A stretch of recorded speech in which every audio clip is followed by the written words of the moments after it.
Thanks. Do that. Love you too. I get telekinetic episodes. Well, the other movie I watched last night was, I believe these children kind of talk to me. So watch these. Watch some kid movies. It's helped to connect to your children. And I do.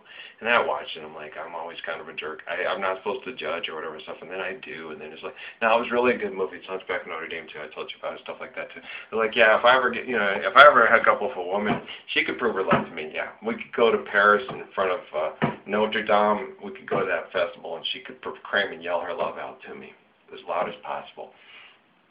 And with subtitles in 3 languages, French, English, and Spanish. I love Early Bird. Yeah, that would be cool. Louder! I love who? Early Bird. Okay, louder. Early Bird. Okay, come on. You love who? Early Bird.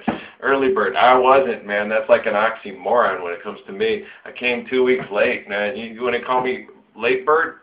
Loony bird? Dorky bird? What kind of bird? Any bird? Okay. I'll be your early bird. Yeah, early, premature ejaculator, early bird. That's funny. Okay, you love me anyway. I love you too. It's hard. It's not my fault. You had to be so damn fine. I came. It's like me and Buddy joked about that one. Tina Turner. It's like all she'd have to do is just say my name. It's okay. Give me a tissue. I'm done. Thank you, Tina. Say my name again. Okay. Again? Yeah. Sorry. You're hot. We were in our 20s. She was in her 40s, man. And Tina's legs were like off the. She looked so good, you know, when she did, what's love got to do, what's love but a second-hand emotion, and I'm your private dancer for money, I'll do what you want me to do. That one was sad. I was like, poor Tina, I wouldn't make you pay, I wouldn't, no, I'll take care of you. I won't make much money, but you don't have to be a private dancer for me. What's love got to do with it? I love you. I'll be a good husband. I may not make a lot of money, but I'll do like the old lady, Bob Dylan thing, you know. My clothes are dirty, but my hands are clean, and you're the best thing that I've ever seen. You don't have to dance for money anymore. Be my private dancer. Lay down on that bed. You make me see heaven. I'll do my best to make you feel heaven. I love you. And we were sitting there talking about it, and this 40-some-odd-year-old lady came walking in, and we turned around, and old Buddy laid on the ground going, oh my God, she makes me just, woo, she does. Tina has something about her that does that to some guys, you know, she's just got charisma. And so I'm sitting there going, you do what you ain't, and her voice is just, well, my ex-wife had a kind of voice like that, very raspy, sexy. Yeah. Oh, not my first girl that I was, well, Rocky had a raspy kind of sexy voice. Law had the high, squeaky, sexy voice, like phone sex line voice. Stephanie has this deep, sultry voice. It's like, oh.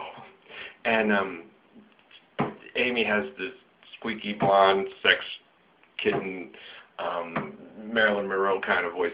Oh boy. Either way, they're all good. It was whatever I was with. I wasn't, no, I wish I was hearing Stephanie. I wish I was hearing Law. I never did that. I was always happy with who I was happy with at the time. It was like, yeah, it was great, man. When they're loving you, they're an angel on earth. When they're screwing someone else, it's like, thank you for turning my heaven into a hell. You're a complete bitch. I love you too.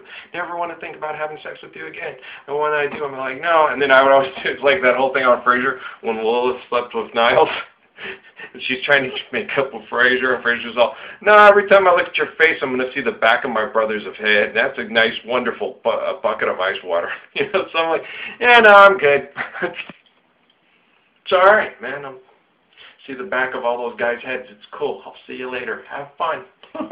She got to that point where it's like, no, every time I make love to you now, I like see all these other guys and you telling them the same shit you told me, and I don't believe you anymore. So I'll see you later. Yeah, you lie all the time. How do I know if I'm good in bed or if it was good or not? You're probably sitting there telling me how great I was in bed and then telling the next guy who's screwing you how much I suck and how great he is. It's just not my scene, man. I mean what I say and say what I mean. So I'm not doing this. I wouldn't rather be anyplace else than right here, right now with you. I don't care if you put on 60 pounds and work at the Circle K. if you're the hottest thing in all town, you have my babies and you put on 60 pounds and have to work at the Circle K, I have pictures of, yeah, the dreams of the everyday housewife and all that stuff. Thanks for giving up the good life for me and going getting laid by everybody else. I didn't mean to. Let's go exercise then. Let's get you back to your formal girl, Mama. Let's take you to the prom. You got the reunions coming up? Well, then we're going to drop that 60 pounds. We're going to get that body looking just as good, if not better, than it was back when all those other girls thought you were the queen of the world and everything like that. I'll get my fat millions too, so it doesn't look like your husband who teaches and coaches basketball at the local schools. Yeah, you going to be all right? No, my wife wouldn't work at the Circle K. No, she'd stay at home and be my sex kitten. I'm just kidding around. No, it's not a bad job. There's a lot of really intelligent, beautiful women that work at the Circle K. It's a good job. She's got to pay her bills. And we all can't be superstars and all can't make tons of money. We can be mom and, oh man, be the best thing that he's ever seen. You go to Pickwick here and stuff when you walk through. You have some of those beautiful, intelligent, sweet ladies that work there. They must be the queens of apples of their guys' eyes and the queens of their guys' eyes. They're so pretty and so kind and so sweet.